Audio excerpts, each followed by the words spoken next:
여간 이런 얘기들이 나올 수 있는 것은 기존에 있는 국무위원들이 또 일을 탄탄하게 잘하고 있기 때문이기도 한 건데 네. 최근에 이제 여러 조사를 보다 보니까 국무위원 중에서 누가 일을 잘했나 이런 평가도 받고 있는데 우리 네. 정구승 변호사가 본 원픽 어떤 사람입니까? 전 두 분을 꼽아야 될 것 같습니다. 음. 그러니까 많은 분들은 비판을 하고 여기 공감 못 하실 수도 있지만 저는 오히려 법무부 장관님이랑 정성호 법무부 장관이 잘하고 국방부 있다. 장관님을 뽑고 싶은 게 사실 다른 분들 같은 경우는 조직 장악이나 이런 부분에서 큰 어려움이 없었을 거고 그 대통령의 기조에 맞춰갖고 진행하는데 어렵지 않았을 거예요.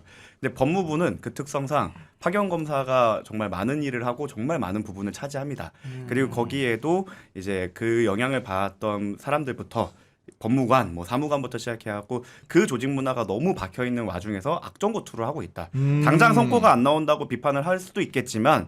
사실은 그 내부 조직을 본다고 하면 진짜 장관이 외롭게 싸우고 있는 차관부부터 지금 막 이렇게 다 보면 검찰 출신 분들이 많아요. 그분들이 다 적폐고 아니면 그분들 다 검찰주의라는 뜻은 전혀 아니지만 아마 내부에서 쉽지 않은 싸움을 하고 계실 거다. 그래서 이렇게라도 응원을 해드려야 된다라고 저는 생각을 하고 네. 그리고 또 한 분은 누굽니까? 국방부 장관입니다. 그래요? 안규백? 예, 제 사무실이 그분의 지역구에 있다는 그 사실이 영향을 미치진 않았습니다. 네. 네, 그냥 이 역시도 비슷합니다.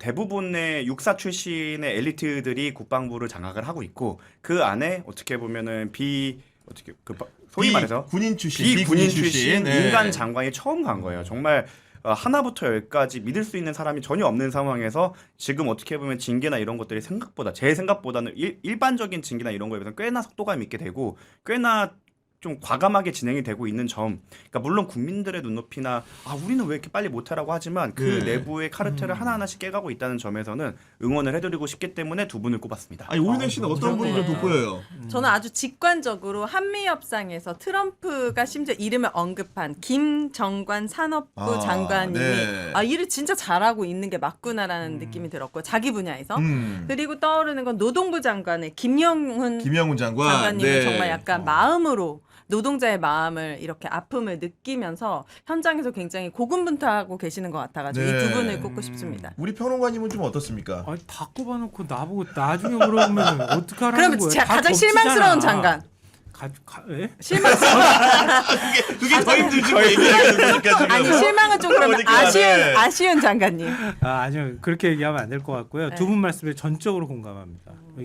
사실은 저 노동부 장관은 생각 못했었는데요. 말씀하신 것처럼 이게 한국 사회에서 노동부 역할이 굉장히 중요하고 이재명 대통령이 힘실어서 산재 예방하라고 이런 굉장히 중책을 맡겼잖아요. 근데 그 이후에 사실 노동계가 파업하려고 몇 번을 시도했는데 아마 제가 볼 땐 겉으로 드러나지 않지만 엄청나게 고생 많이 했을 거예요. 맞아요. 파업하지 않도록 네. 조율하는 작업들이나 이런 것들 굉장히 열심히 했을 것 같거든요. 그런 면에서 김영환 장관을 좀 뽑고 싶고요. 그다음에 안규백 장관은 제가 사실은 고개를 끄덕끄덕 했는데 앞에서 우리나라에서 가장 보수적인 집단 꼽으라고 하면 군일 거예요. 군은 아마 자기들이 움직이지 않더라도 장성들을 통해서 조선일보에 엄청나게 많은 것들을 이렇게 흘리거나 커넥션이 있는 조직이라고 그런 게 봐야 실제로 되거든요. 많았죠 많죠. 과거에. 네. 근데 안규백 장관 가고 난 다음에 특별히 그런 게 없어요. 흔드는 게 국방부를. 그거 없는 것만으로도 굉장히 그 안정적으로 생각은 관리하는 못했다. 예. 옛날 보니까 같았으면 벌써 막 이미 일면에 몇 개 나왔어요. 네. 옛날 같으면. 그나 마지막으로 결정타 해병대에다가 작전권 탁 주는 거 지금 탁 포스터 발표했잖아요. 만들어주고. 물론 이제 대통령이 지시한 부분이긴 하지만 그것도 나름대로 실무적으로 준비하고 이런 과정들이 쉽지는 않았을 거거든요. 그렇게 쉬웠을 것 같았으면 벌써 줬지. 진작됐죠. 근데 그걸 딱 해내는 거 보면서 조금 더디 가고 너무 지나치게 희구적으로 가는가? 안정지향적으로 가는 네. 거 아닌가? 이런 생각들은 조금 좀 접어야 될 것 같다고 보고요. 제가 한 명 더 덧붙이자면 네. 잘하지 않아도 잘한다고 말해주고 싶은 사람 송미정 장관. 전임 정부에서 유임되는 최초의 장관이었거든요. 근데 그동안에 대통령 업무 보거나 이런 자리에서 특별히 책 잡힐 만한 일이 없어. 양국관리법도 역시 마찬가지로 거기에 대한 생각들이나 이런 것들 정리해서 법안을 입안하는 데까지 다 했단 말이에요. 또 그런 거 보면서 뭘 해도 곱지 않게 볼 수 있는 상황인데 이런 선례를 남기는 데 있어서 지대한 영향을 미쳤다. 앞으로 이재명 대통령 같은 대통령이 또 나와라라고 국민들이 계속 요구할 때 송미령 장관은 계속 따라 나올 이름일 것 같다. 그런 면에서는 송미령 장관이 무난하게 장관직을 유지하는 것만으로도 박수 쳐드리고 싶다. 우수 사례가 되는 거죠. 네. 저는 그리고 여러 장관들을 관찰하면서 이번에 사실은 개인적으로도 분기점이 될 것 같은 분이 하나가 있는데 정은경 장관입니다. 왜냐하면 코로나19 때 질병관리본부장으로 한국의 방역 활동을 너무나도 훌륭하게 글로벌 스탠다드가 될 만하게 키워내셨는데 지금 또 하나의 거대한 산이 그녀 앞에 있습니다. 바로 그거는 의대 정원 문제인 거고 네. 윤석열 정부를 망치는 데 일조했던 가장 큰 문제에 대해서 최근에 의사인력수급추계위원회가 오랜 논의 끝에 결과를 내놨지만 네. 그 최소값과 최대값이 너무 넓다 보니까 사실은 이거는 내놓나 마나하는 답이란 얘기가 많고 당장 내년도 입시부터 의대 정원 문제를 정은경 장관이 어떻게 풀어낼지가 너무나 관심인데 잘할 것 같습니까? 좀 어려울 것 같습니까? 저는 잘할 거라고 봐요. 그러니까 너무 섣부른 예측일 수도 있을 것 같은데요. 어찌됐든 간에 지금까지 그 의대 증원 문제 때문에 전공이 파업 들어가고 그 후과가 무지하게 길게 가는 거란 말이에요. 지금도 여전히 계속되고 있는데 그걸 그나마 안정적으로 의료 공백이 생기지 않도록 굉장히 많은 노력을 했다고 하는 걸 평가해주고 싶고요. 그 다음에 이제 진짜 숙제가 남아 있는데 의대 증원 추계위원회에서 이렇게 추계했다 하더라도 결국은 복지부가 어떻게 그 의료정책심의위원회인가요? 맞아요. 보건정책 보건의료정책심의위원회에서 네. 거기에서 논의를 하더라도 보건복지부의 의도가 굉장히 중요하단 말이에요. 그러니까 무리하게 증원하지는 않을 거다. 그러니까 의사단체의 최대한 반발을 줄이면서 의대 증원 문제, 의사 증원 문제를 처리할 수 있을 거다. 어쨌든 과학적으로 뭔가를 만들려고 노력했잖아요. 그러니까요. 그리고 그 네. 최소값을 설정한 것도 어찌 보면 최소값이 최소한의 합의 수준이라고도 볼 수 있거든요.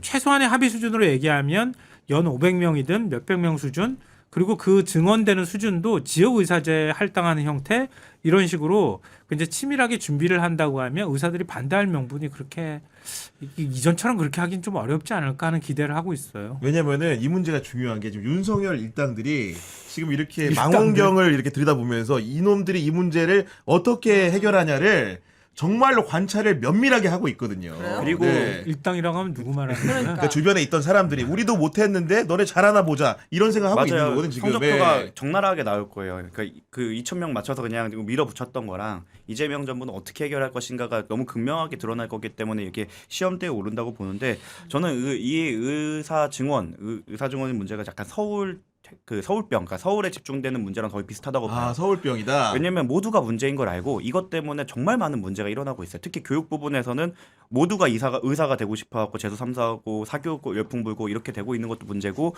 우리가 이공계로 인재가 안 가는 것도 문제고 이런 그러네. 사이드 이펙트가 엄청 커지고 있는데 이게 과연 그렇다고 서울에 이렇게 몰리는 게 문제니까 서울을 더 좋게 만들자라고 하면 지방이 또 고사가 되는 거고 그렇다 이걸 떼갖고 이쪽 그 지방을 좋자고 하니까 그럼 우리 경쟁력이 약화되는 거 아니야? 아니면은 의사 TO로 줄이면은 거기에 경쟁이 더 심해지는 거 아니야? 이런 식의 여러 가지 반론이 있을 수밖에 없어서 정말 어려운 문제거든요. 네. 근데 본질을 해결해야 되는 문제고 누군가는 해결해야 되는 문제입니다. 그래서 가장 이재명 정부의 능력이 보여줘야 되는 부분이고 말씀하신 것처럼 그 명분을 쌓아가면서 치밀하게 나아가고 있다고 생각을 하고 꼭 해결해야 되는 문제고 이게 해결이 된다고 하면 그냥 의사들의 그러니까 전문직 한 분야의 그 문제가 해결되는 게 아니라 사교육부터 시작해하고 우리나라의 과학기술 뭐 이런 문제까지 정말 많은 사이드 이펙트가 있을 거라 생각해요. 그래서 그 이재명 정부의 어떻게 보면 명운이 달린 문제다. 네. 문제 중 하나라고 생각을 합니다. 아니 네. 저는 잘할 거라고 봐요. 또 그리고 명언까지 안 걸어도 돼 충분히.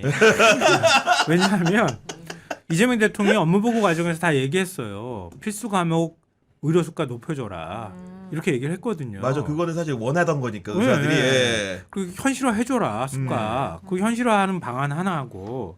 그다음에 지역에서 지역 의사제 법은 이미 통과가 됐거든요. 맞아요. 예. 지역 의사제 증원하는 문제, 의료계가 크게 반발하지 않았어요. 그렇네. 그럼 그런 문제 이런 것들을 복합적으로 연결하면 다면적으로 대책을 만들어서 내놓는다고 하면 의사들이 지나치게 반발하지는 못할 거다. 지금 상황에서 한 번 또 겪었잖아요. 그 일들을. 합리적으로 일을 처리하는데 무조건 의사들이 반대한다. 그러면 완전 국민 여론 떠나지. 근데 그 전문직 집단은 국민 여론을 그렇게 신경 쓰지 않습니다. 그래서 변호사니까 지금 그렇게 얘기하는 거지 지금. 네.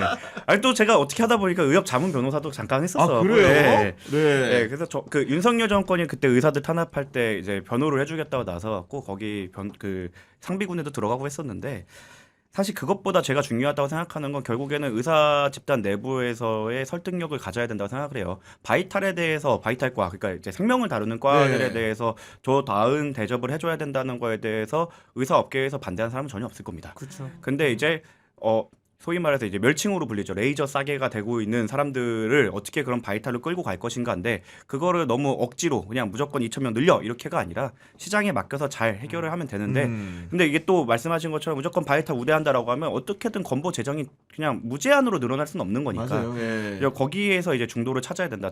개인적인 생각은 우리 영화 볼 때 뭐 그 문화진흥 뭐 이런 것처럼 뭐 2,000원씩 더 내잖아요. 그런 것처럼 우리가 비바이탈과 중에서도 좀 필수적이지 않은 과들 예를 들어 우리가 성안 이렇게 나오잖아요. 예. 그런 과에서 우리가 좀 특별교부세처럼 뭐를 받아갖고 그거를 바이탈에 보충하는 식의 그런 좀- 진료에서 받아서 네. 그 환류를 다 시키자. 네, 그래서 네. 그러면 아니 그 피부과 의사분들이나 성형외과 의사분들도 바이탈에 기여를 하기 때문에 그분들을 비판할 것도 아니게 되고 그렇죠. 예. 그 재정으로 우리 생명을 살리는 거니까 그분들도 사실은 도움을 주는 거고 서로 상생하는 방안이 되지 않을까라는 아이디어가 있는데 피부과 성형외과가 집단 파업할 것 같은데. 근데 파업해도 아무 일도 네. 안 일어나요. 이게- 아까 몇 번 안 가면 되니까.